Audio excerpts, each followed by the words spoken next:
Namaste, you are listening to Manav Parichay, Introduction to Humanity. In the last episode, Judge Harishchandra's humanistic justice completely shook Nasir's life. The father of the child Nasir wanted to kill showed him unprecedented generosity. Now, Nasir's self-reflection begins in the prison cell. The sleeping human inside him has awakened. He is viewing his fanaticism with a neutral attitude. Where was the Muslim sleeping? Nasir asks himself. Where was the Muslim inside him sleeping when he unjustly pronounced triple talaq and left Firdaus alone in a desolate place? Regret. Why did he consider women like slippers on the feet, in the arrogance of being a man?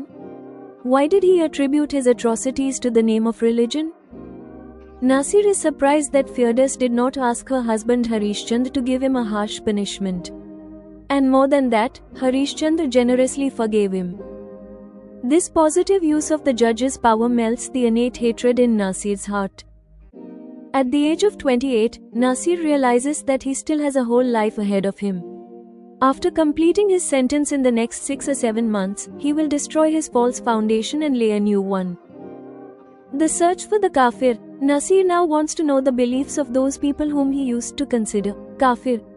He considers Harishchandra to be the means to correct the direction of his thinking. Harishchandra the truthful. Why did Nasir write an application to the jailer? What literature is he demanding? Listen to the power of repentance, the magic of generosity, and the spiritual salvation of a lost soul, who is moving towards the true religion of humanity. In Manav Parichay, the search for humanity is complete. You will hear Episode 10, Self-Reflection and the Search for Harishchandra. Firdaus's ex-husband, Nasir, was shaken by the bad incidents in his life over the last 2.5 to 3 years. Divorce from Firdaus, the attack on Firdaus, the resulting conviction, and the demise of his Abbu. In this situation, the better-than-expected verdict given by Judge Harishchandra for his crime inspired Nasir to self-reflection and introspection. When Nasir was brought back to the prison from the court this time, the sleeping human residing within him awoke with a stretch. He began to look at his past actions with a neutral attitude. Thus, Nasir would often recall something, and then he would start asking himself questions about it. When Nasir's divorced wife Firdaus married a kafir, infidel, Nasir's Muslim heart was greatly distressed. Now Nasir is asking himself, where was the Muslim inside him sleeping when he unjustly pronounced triple talaq and left Firdaus alone in a desolate place?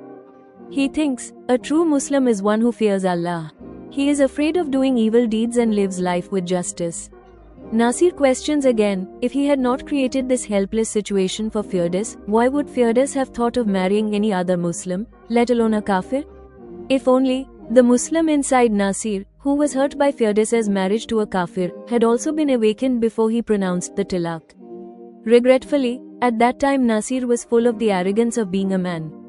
Under the influence of arrogance at that time, he used to think that a man is free to do whatever he wants or anything. The importance of a woman before a man is only that of slippers on the feet. When you get bored, just bring new slippers. In the process of introspection, Nasir would recall his atrocities towards his ex-wife Firdaus. The first of which was the use of the now illegal triple talaq. He not only abandoned Firdaus in his extreme anger but left her in a deserted area. He did not consider that being alone in such a place, something bad could happen to her. His second atrocity was trying to accuse Firdaus of being of loose character, based on the words of one person, in an attempt to downplay his own crime in court. His third major mistake was committing an armed attack with a dagger on Firdaus during the parole he received due to his Abbu's illness, with the intention of killing her unborn child. Given all these atrocities committed by Nasir, it was then easy and likely that Firdaus would have had her, now, husband Judge Harishchandra hand down a harsh punishment to Nasir. Nasir used to think that if that had happened, he would have been forced to waste a large part of his youth in jail. Then Nasir was amazed that Firdaus did not do so. Then, astonishingly, Firdaus's husband, Judge Harishchandra, despite understanding Nasir's malice towards his own child in Firdaus's womb, practically forgave Nasir through the justice he delivered. Harishchandra could have used his power with malicious intent against Nasir and given him the maximum punishment, but instead, he generously gave him a symbolic and minor punishment. This very justice of Harishchandra was the reason why the innate hatred Nasir felt towards people of other faiths now felt like it was melting away in his heart.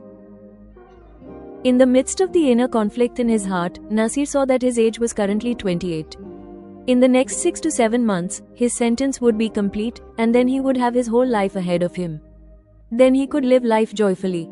Then he could work towards making his life useful in the eyes of others.